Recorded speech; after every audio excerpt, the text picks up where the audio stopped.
Hello students, welcome back to the channel.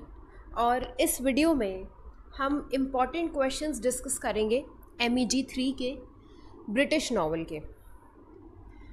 और अगर आपने चैनल को सब्सक्राइब नहीं किया है तो please do subscribe the channel.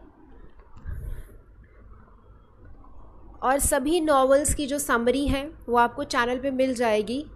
वो इजी लैंग्वेज में हिंदी में एक्सप्लेन की गई है, तो आप उसे रेफ़र कर सकते हैं अपने चैप्टर्स को समझने के लिए। और अगर आपको नोट्स की ज़रूरत है MEG 1, 2, 3 एंड 4 के, तो आप हमें हमारे व्हाट्सएप नंबर पे जो है मैसेज कर सकते हैं।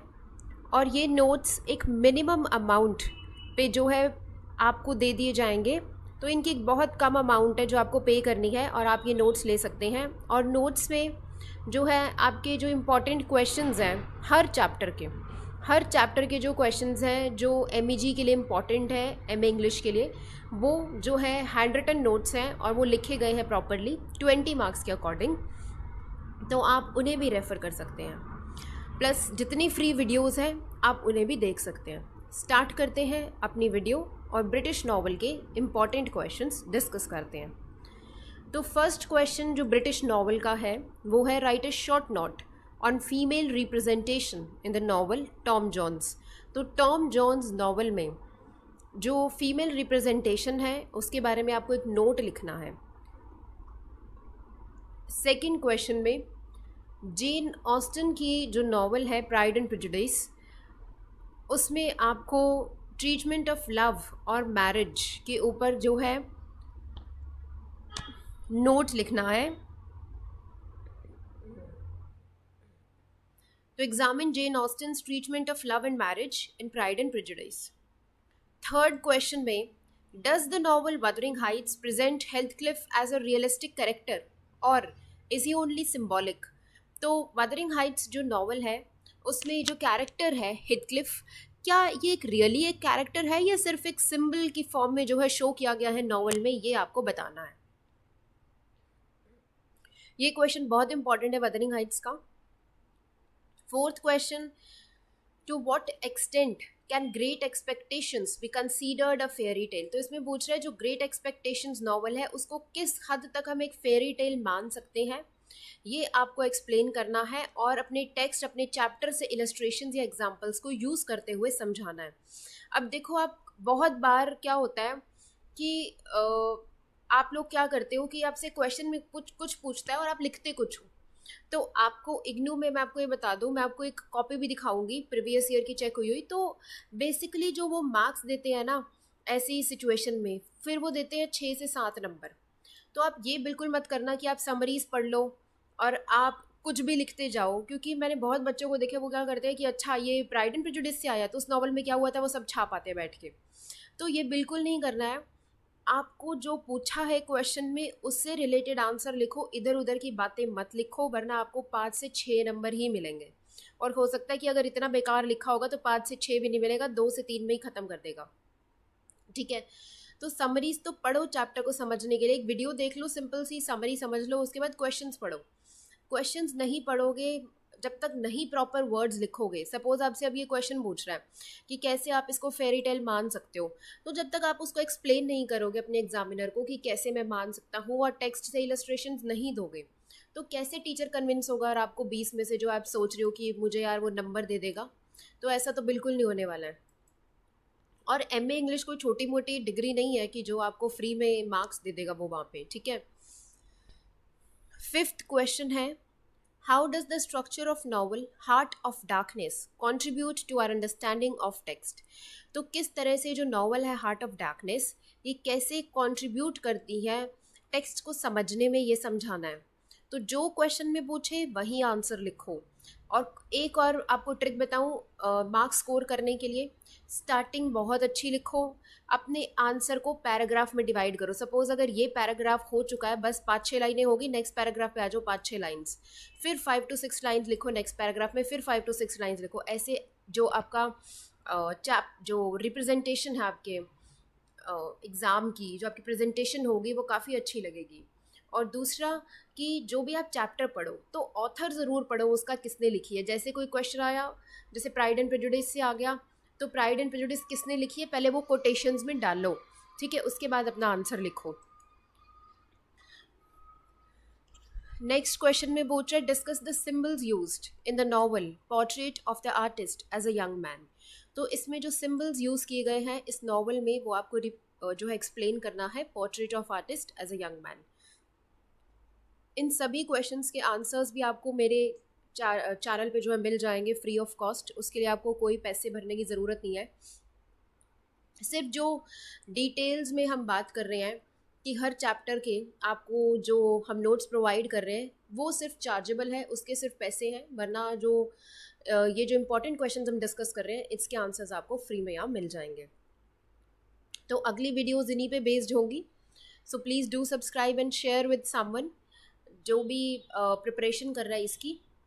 नेक्स्ट क्वेश्चन में पूछ रहा है how does foster use the character of Fielding as an instrument to explore the limitations of philosophy of liberal humanism।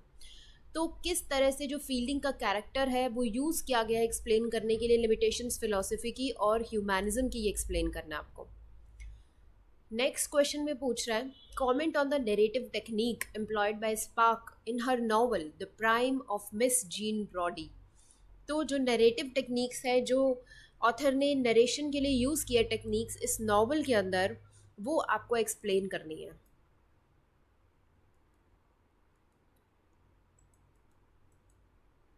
Next question है question number 9, how does Henry Fielding realistically mirror in the 18th century society in Tom Jones. तो Henry Fielding जो है किस तरह से represent कर रहा है, कैसे एक रियलिस्टिक पिक्चर रिप्रेजेंट कर रहा है टॉम जोन्स में, वो एक्सप्लेन करना है। क्वेश्चन 10 में पूछा है Jane Austen's Pride and Prejudice successfully presents a world of domestic and social comedy।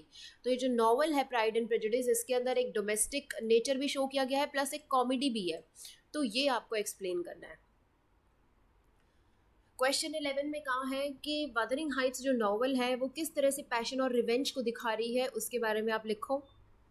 Question 10 में पूछ रहा है ग्रेट एक्सपेक्टेशंस जो आपने चैप्टर पढ़ा है, जो नॉवल पढ़ी है, उसके टाइटल को जस्टिफाई करो कि कैसे उसका टाइटल का नाम ग्रेट एक्सपेक्टेशंस रखा गया और कैसे उसे सूट कर रहा है वो, ठीक है।